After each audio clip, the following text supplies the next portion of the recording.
side, side. I was wondering why a whole bunch of you got it wrong. I think it was because you thought I was looking for one answer for both of them. We should have side, side, side. What should number 2 be? It should be side, angle, side, because, hey, guys, you need to start realizing when I put parallel lines on things. It's for a reason. And particularly because I'm talking about these 2 angles. Those 2 angles are corresponding angles, and since they're parallel lines, they would be congruent. So this would be side, angle, side. For the last one, if I said triangle ABC, that's going to be congruent to triangle DCB. DCB is the correct answer, so we should have picked B for that last one. Questions on the bell work? Go. No. But we're probably going to be able to show some angles because we're going to learn 2 more today with angles. We're going to talk about angle, side, angle. And then we're going to talk about angle, angle, side. Okay, so the ones we're talking about today involve 2 angles. So it might help us find a missing angle. So it might be if I have parallel lines, I'm not looking for side, side, side. I'm looking for angles being congruent, so I'm looking for something else. So it's probably going to be not side, side, side. So we can go at least there with that. All right, other questions? Okay, then let's go over homework questions. That'd be Max. Number 16. Is that a proof? All right, number 16 says JM is congruent to NM. That is given. I should make my marks on my drawing. Given, what do I have? JM and NM. But then it specifically says that L is a midpoint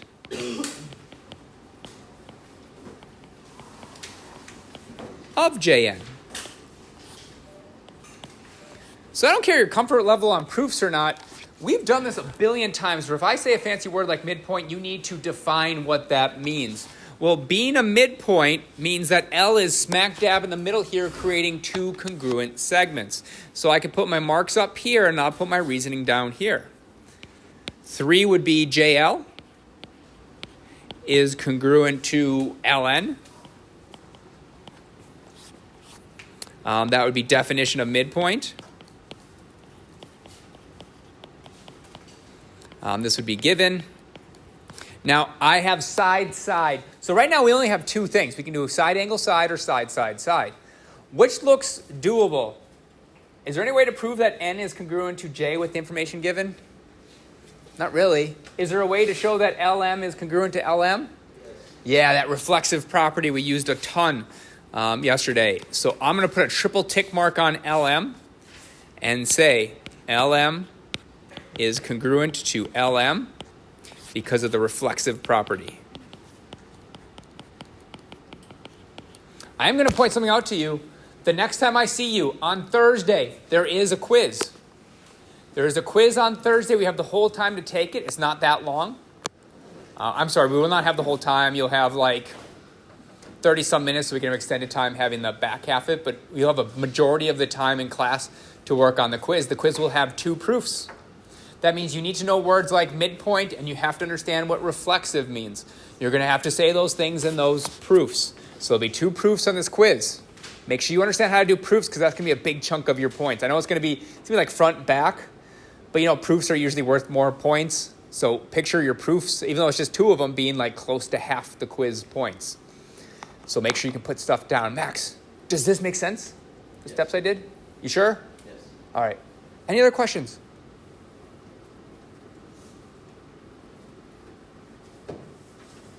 I do think these proofs can be a lot more accessible to people, especially because usually I give you 2 parts and I tell you to explain a 3rd part, and then you have to go ahead and, I didn't finish this, did I? That could be your question. So we have triangle, congruent to triangle. You guys can put that down, and that would be by side, side, side. Cool. Questions going once? Going twice? Going 3 times? 3.5? All right, knowing that we have a quiz on Thursday, it's been on our calendar for a long time. Okay, if there's no questions for me, then we're going to move on to 4.2b, which is triangle congruence statements. Again, yeah. Did we ever get our test back? We will get them back today.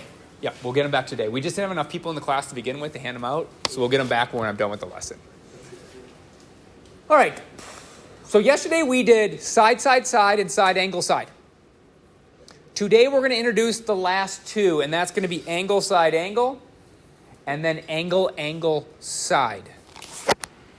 Remember, order matters in these. So angle, side, angle. In order to show that two triangles are congruent by angle, side, angle, you must have two angles and its included side. Remember, included is the key word here. Because if you look at that triangle ABC, I'm going to make a small adjustment to it. I'm going to put the tick mark here. That is no longer angle, side, angle. In fact, this would be angle, angle, side. Because if you say them in order, it would be angle, angle, side. Or you could say the side, angle, angle. Either way, it's not angle, side, angle. So let's put that back up there. This right here would be, I guess I could write it down. This would be angle, side, angle. That's perfect. Our next one would be angle, side, angle as well. So these two triangles would be congruent by the angle, side, angle. So it says if two angles are, and the included side of one triangle are congruent to two angles and its included side of another triangle, then those triangles are in fact congruent. So if I was going to make a statement, I have to show that two angles are congruent. So that would be angle A is congruent to angle D. Our side lengths would be AB is congruent to DE. And our last angle needs to be angle B and angle E. That is side, angle, side as long as, it's angle, side, angle as long as that side is included between those two angles. Then we can go ahead and state that triangle, I'm going to go ABC. Double check my work. I'm going to say that's congruent to DFE. Did I write that statement correctly? Don't shout anything out. Just look at it. I have triangle ABC, and I have it congruent to DFE. Would you be happy with that if you put that on your test?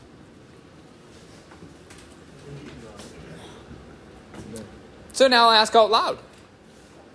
Shout out what you think. Did I do it right? You're saying I did it wrong? Well, how did I fix it? I need to switch it to be the other one. What do I need to switch? DEF. Let's check that. So I said ABC. So congruent goes here, and then congruent BC. D is congruent to A, so that's perfect. E is congruent to B, perfect. F and C, yep, that would be much better. ABC is congruent to DEF. Good? Okay. Let's look at our next one. We have SQ bisects two angles. These can be a little tricky. These can be a little tricky because this line bisects this angle and it bisects this angle. So let's go ahead and write down our given and then write down what it means. So we have SQ bisects two angles. It bisects angle RQT and angle RST. That is our given. When you see a fancy math word in a proof, it means you should unpack what it means. What does it mean to you if I say a line bisects an angle? What does it mean to you if I say a line bisects an angle? Does anyone have that? Raise your hand. What does it mean if I say a line bisects an angle? What does it mean when I say a line bisects an angle? We should all have an answer. Like I said, we have a quiz coming up on Thursday that you have to know this, what this means. Yeah, Will? Not quite a midpoint because angles don't have midpoints. Kind of the same idea, though. Oliver? It cuts the line in half to 2 equal spots. Not the line, but Segment.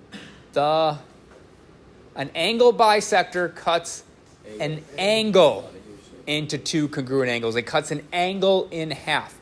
So if SQ bisects angle RQT and bisects angle RTS, it cuts those angles in half, kind of like a midpoint. A midpoint cuts a segment in half, creating 2 congruent segments. So an angle bisector will create 2 congruent angles. So let's look at this. So it says SQ bisects RQT. So if you look at RQT, this line cuts it in half, which means I can put 2 congruent symbols on there. So I can now say that angle RQS is congruent to angle TQS.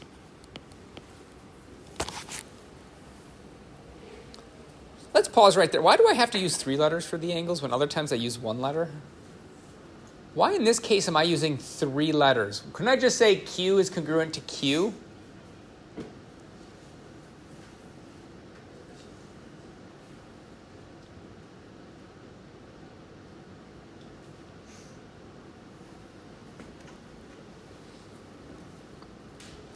Why am I using 3 letters? We'll go way, way back machine to like our second day of geometry. Why am I using 3 letters and not 1 letter?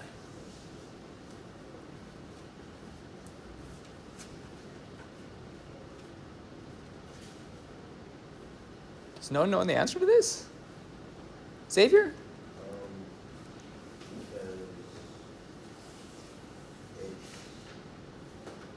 Because it's the same thing. It's the same thing? Like, Joseph? Do you mean to put triangle symbol before? Nope. Why do I have to use 3 letters to name these angles? Why do I have to use 3 letters here? Why, if you did this on your proof, you have it wrong if you just use 1 letter. When do we have to use 3 letters for an angle? the bisects. Oh boy. Measure. Yeah, Joseph. Because the angles are different. Because the angles are different. Everyone look at angle Q. Are we all looking at the exact same angle? Yeah? Okay, you guys are willing to bet your entire grade that if I say look at angle Q, you're looking at the same angle I am. Joseph, you're willing to make that bet? You're going to bet your whole grade that if I say angle Q, that we're looking at the exact same angle. Because it could be 2 different angles. It can actually be 3 different angles. I'm looking at 3 different angles here. There's an angle Q1, there's an angle Q2, and there's an angle Q3. All of those are angle Q. You have to use 3 letters when there's overlapping angles. So that's why you have to use 3 letters. When I say RQS, I know to go RQS. Oh, that's that angle there. When I tell you TQS, that means this angle here. I'm prepping you guys because this is stuff you know. You already took a test on this stuff, but this is the stuff that people forget. And if you just tell me Q is equal to Q, that's wrong. This is where we start dicing hairs on proofs, where that's just wrong. You can't tell me Q is congruent to Q because it's an angle bisector. Anyway, so I use 3 letters, and the reason why I can do that, because that's the definition of an angle bisector.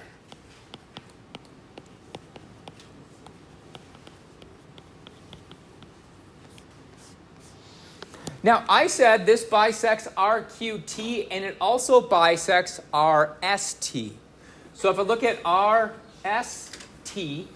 if this bisects it, it creates 2 congruent angles right here and right here. Can I now say angle S is congruent to angle S?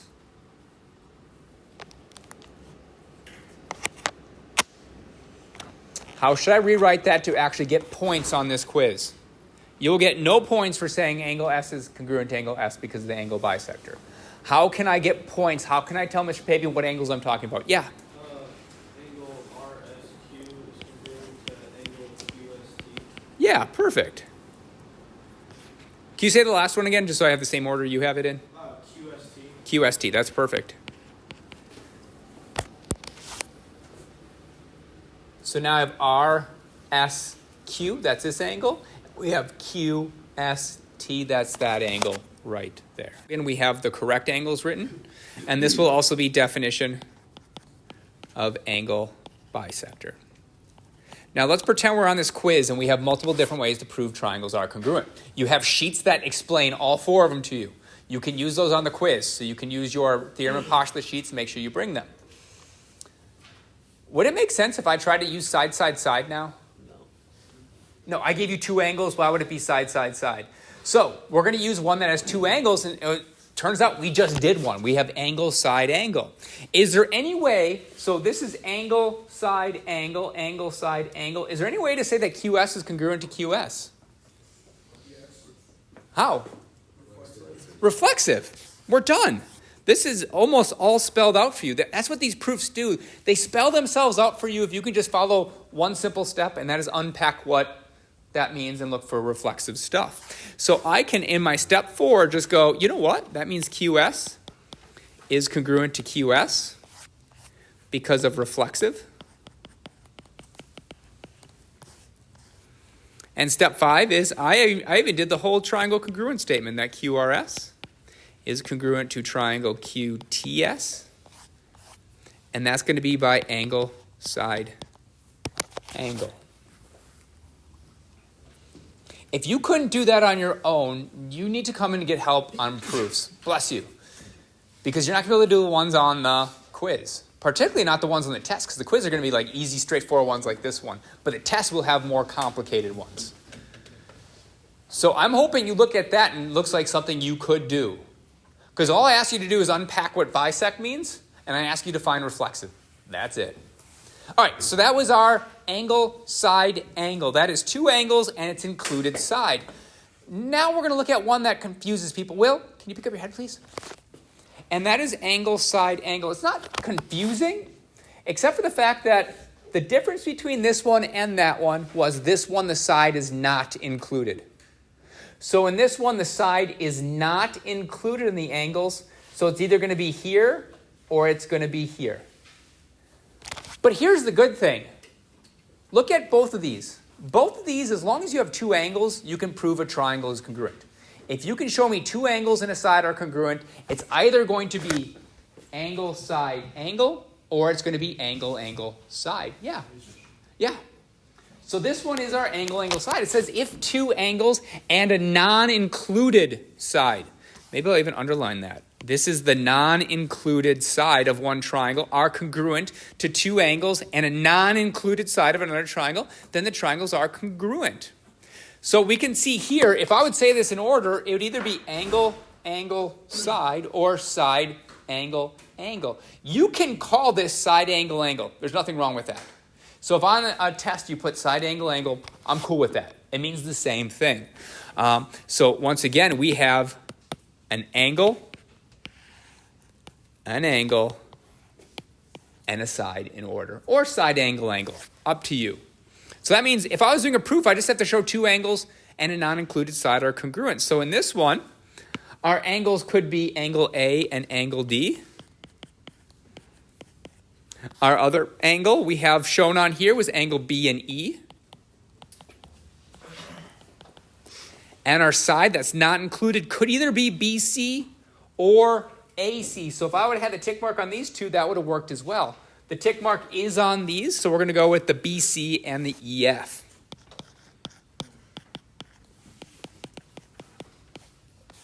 Which means these triangles are in fact congruent, which should be triangle ABC.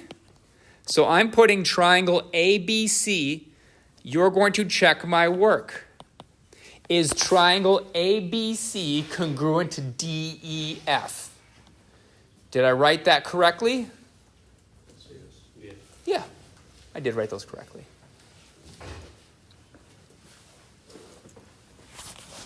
Okay, questions? All right, let's do a proof with it real quick. LG is parallel to JM. Uh-oh. Grant, you brought up something with parallel lines, right? When we see parallel lines, we should start thinking that something's congruent. Angles are congruent. It's not definitely going to be angles. It's not going to definitely be side, angle, side, but we know we're going to create angles being congruent as soon as I see the word parallel. So let's just go ahead and write that first. Let's write LG is parallel to JM, and that will be my given. Now, let's go ahead and make our marks on there. So LG is this line, JM is this line. And if it helps you see stuff, maybe extend these lines. And then what I'm going to do is I'm going to focus on just one transversal right there. I'm looking at that green transversal right now. Ooh, that's very Christmassy. I'm going to highlight in purple two particular angles that I'm thinking of. J and G. What kind of angles are those if that's a transversal and those are the two lines? What kind of angles are those if that's a transversal and those are two, right? They're alternate interior angles. And what do we know about alternate interior angles if we have parallel lines? They're congruent. So I can actually, I don't want to erase that one. I can actually put congruent symbols on here. Now I'm going to go one step further. I'm going to draw that new transversal. We have two transversals there. We have two parallel lines and two transversals. Does that new transversal I drew, does that create alternate interior angles as well? Yeah, what about L and M? Those are alternate interior angles. So that means L and M are also congruent.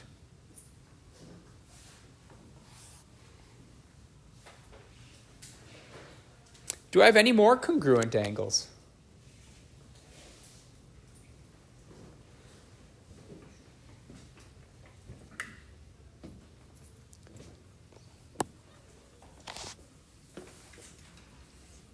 What are these? Can I show that they're congruent? Yeah. So what I'm going to do is I'm just going to mark all the things I can do if I need to. These would be vertical angles. And all the other ones would be alternate interior angles. I might want to mark that on my drawing just in case I can't do the proof. I might want to write alternate interior angles and vertical angles. I can prove every single angle is congruent between these two triangles. Do we have a postulate that says angle, angle, angle? If you don't know, look at your sheets. You do have theorem and postulate sheets. Do we have one that says angle, angle, angle? Are we going to learn one that says angle, angle, angle? Does it say on the sheet whether we have one that's going to be angle, angle, angle? God, there's so many lazy people in this class that are unwilling to even take out a sheet. Maybe I shouldn't print those out anymore. Maybe I should just remove those. You guys don't use them. Why am I printing them? Is there one from Unit 4 that says angle, angle, angle? No. So that means we could prove all the angles, but that must mean I need to prove a side or maybe two. So then we look at H is the midpoint of LM. LM is this one. So we can go ahead and mark here and mark here. I haven't done anything on the proof yet. I just put mark on my drawing because I want to point something out here. There is two correct ways to do this one. Can you see this side, angle side with L, this LH and LHG? Do you see that side, angle side? Am I talking to myself? Can we see this side, angle side? Yeah. And can we see this side, angle side? Yeah. So I could use side, angle side to prove them with those vertical angles. But didn't we just learn angle, angle, side as well? Let's follow my logic here. I have angle, angle, side. I also have angle, angle, side. You can use either one of them you want to here. So if you're looking at the answer key and I have one answer, maybe your answer is correct as well. So in this one, I could do angle, side, angle and be correct as long as I use those vertical angles. Or I can use angle, angle, side without using the vertical angles. I'm going to go with the one we just learned. I'm going to go ahead and note these ones. So I'm going to just do the alternate interior angles. So number 2, I'm going to put angle G is congruent to angle J. I'm also going to put angle L is congruent to angle M.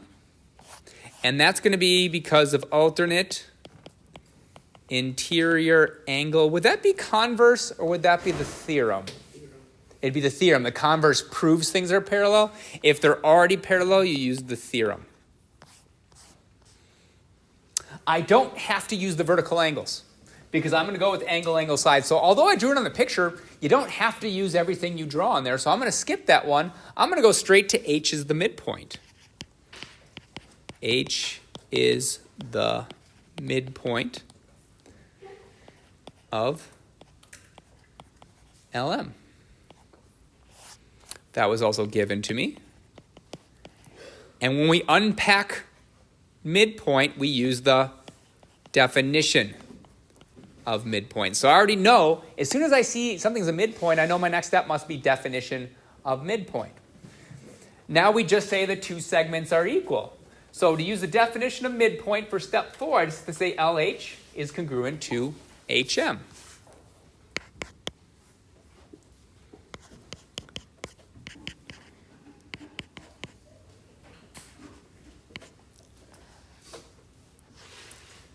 And my step 5 is I could say the two triangles are congruent. Triangle LGF, kind of like laugh, is congruent to triangle MJH. And I used angle, angle, side, although you could have used side, angle, side. Angle, side, angle. I just want to point out there's multiple different ways to solve these sometimes, especially when you got vertical angles involved. Your job, before you do any of these proofs, is you should probably mark up your drawing and see what makes sense for solving stuff. If I give you two angles, probably not going to use side, side, side. As soon as I give you an angle, you could probably cover up side, side, side. Now you're just down to 3 options. I will note, on your homework, your proofs can use any one of the 4 ways. Not the HL one, we haven't talked about that. But any one of those 4 are fair games on the proofs that you'll be using tonight. All right, we're supposed to state whether the triangles are proven congruent. If possible, use side, side, side, side, angle, side, or angle, angle, side. I'm going to do the hardest one. That's this one. I see I have side, angle, side, and side, angle, side. Bam, this one is side, angle, side.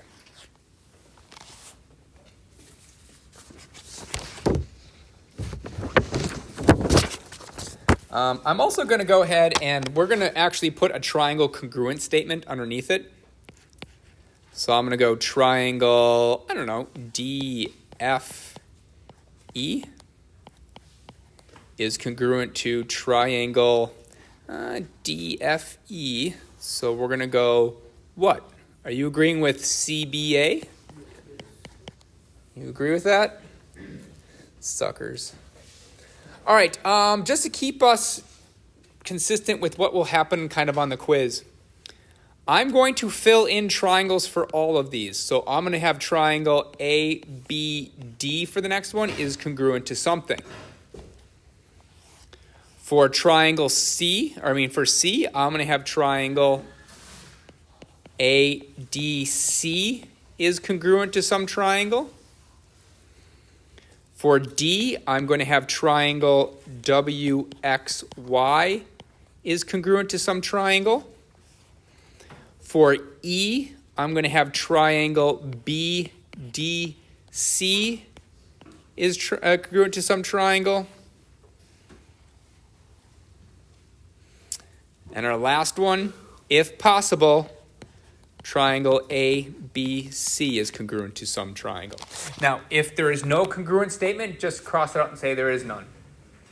What I want you and your partner to do, or a group around you, because you can just work with them too, is I want you to fill in side, angle, side, angle, side, side, side, one of those 4 for all of these. If nothing works, just put none and cross out my statement. So if I don't think I can prove this one, I'll put none and cross this out. As soon as you are done, raise your hand. I'll check you off, and then you can just work on your homework.